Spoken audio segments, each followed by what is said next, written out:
All right, what is going on, everybody? Welcome to Leading the Charge, the podcast. I'm Dom Tibbetts. Brother Bill has the week off here. Thanksgiving week, a little bit busy. He's got his work schedule that is all jam-packed right now, trying to get his clients, make sure his clients are happy right now. So he'll be back with us next week when we get back to a more regularly scheduled podcasting kind of outlook. It's been tough getting back from the game in Houston.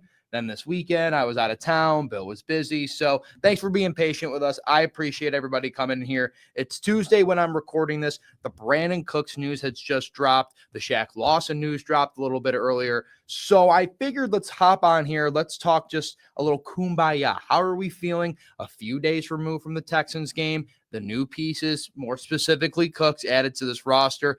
I guess let's just start there. For me, Brandin Cooks, a wide receiver that is a veteran, 32 years. He has spent his career now with 6 different teams when you include the Buffalo Bills. So listen, the trade deadline did not go the Buffalo Bills' way. We know this, right? But Brandon Beane had to make a move. If that wasn't clearly evident by the way this offense played against Houston, and if it wasn't then, how was it not clearly evident by the way they played against the Miami Dolphins, a team they put up only 13 points against 2 weeks prior to that? I'm not saying Brandin Cooks is going to come in and change the world and do anything of that nature. But for as much flack as I feel like Brandon Beane and his staff has gotten for the wide receiver debacle, the Keon Coleman situation, at least he made an effort knowing a guy like him was out there. He brought him in, worked him out, and now he's a Buffalo Bill. And this was quick too. It's not just Brandin Cooks assigned to the practice squad. He is signed to the active roster. So again, I don't know what this impact will be. That will have to come with time and watching him play. I mean, he's going to get to probably his first practice tomorrow. Again, we're recording this on Tuesday. So this upcoming week for practice for the Bills, they are practicing Wednesday. They probably are just doing a walk through Thursday. That is closed to us in the media. And then they come back and practice Friday, and then they have their normal off day Saturday. And then Sunday, they're down in Pittsburgh taking on the Steelers in a 4:25 kickoff. So we don't know, right? Like when Amari Cooper came in off the trade with Cleveland last year, it was a very loose, like, here are some routes. Keon Coleman literally directed Amari Cooper to run the correct route, in which Josh Allen hit him in a slant pass for a touchdown, right? I don't know if that happens with Brandin Cook, but at least he tried, right? At least Brandon Beane has brought somebody in here to bring maybe, I don't know, some sort of life or spark into this offense that has really just been dormant for the Buffalo Bills. And the issue spread so much more beyond the wide receiver room. I get that, but at least there's an effort. I can appreciate Beane and his staff for doing something there too.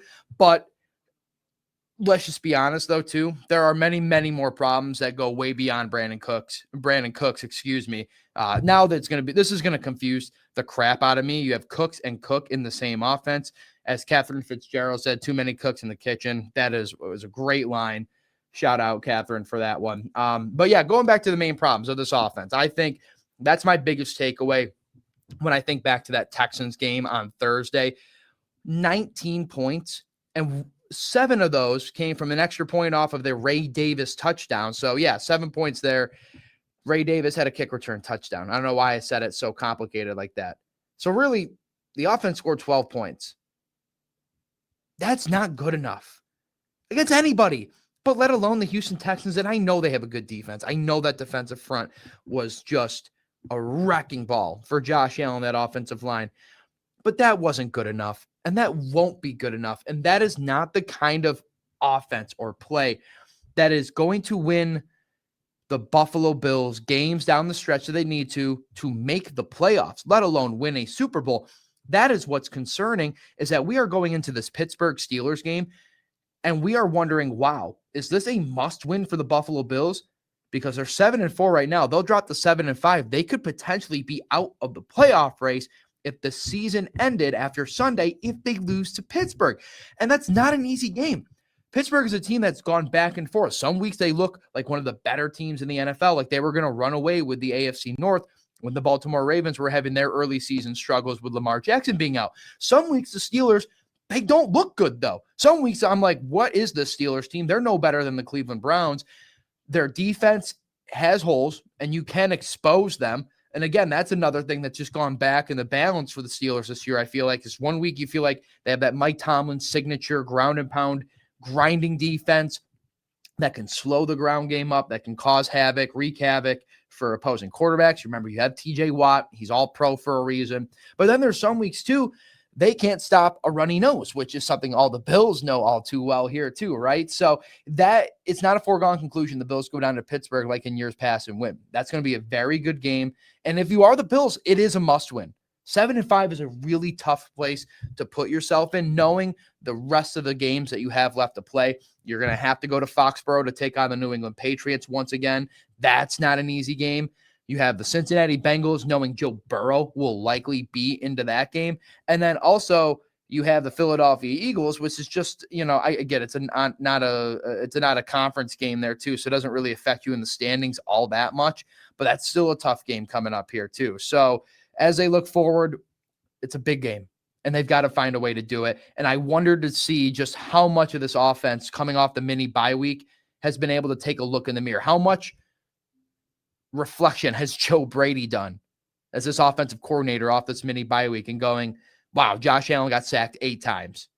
The offense put up abysmal numbers and scored 12 offensive points against a Texans defense where your defense only let up 23. You win those games. And that's the overarching point I guess I didn't get to when it comes to that Texans game is that you held Davis Mills to 23 points. You should win that game. Should have won that. Could have won it, but you didn't.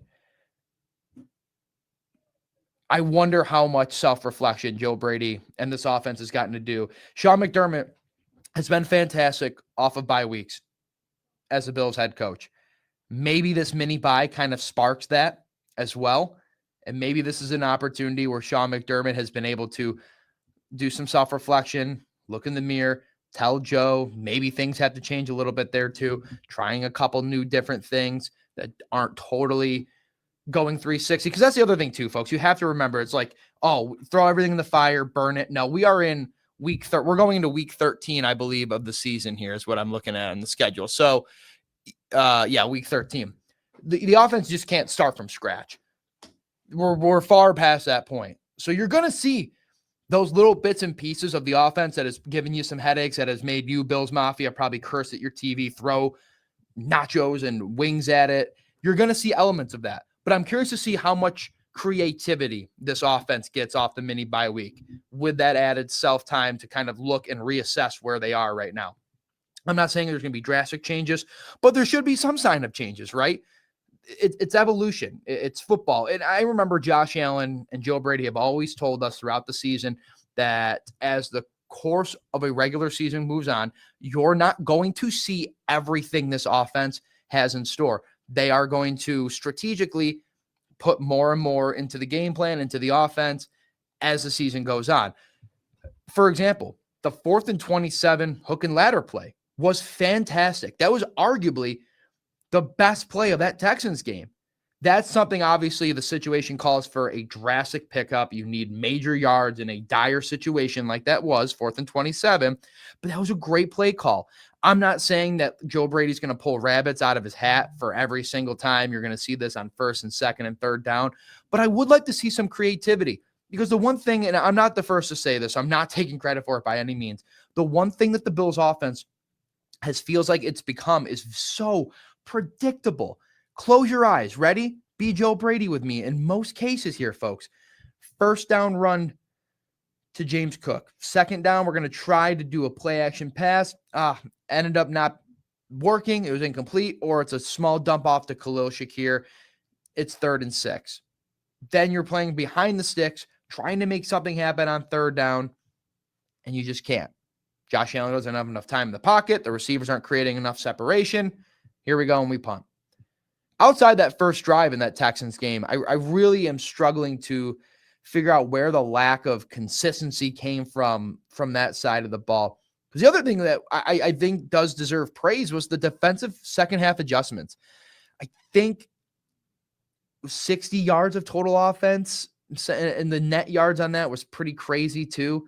The second half defensive adjustments that the Bills have done a couple times this season was really impressive when you consider the fact who is out there and how banged up and injured that unit was. So credit to the defense there for doing their job in the second half to make adjustments.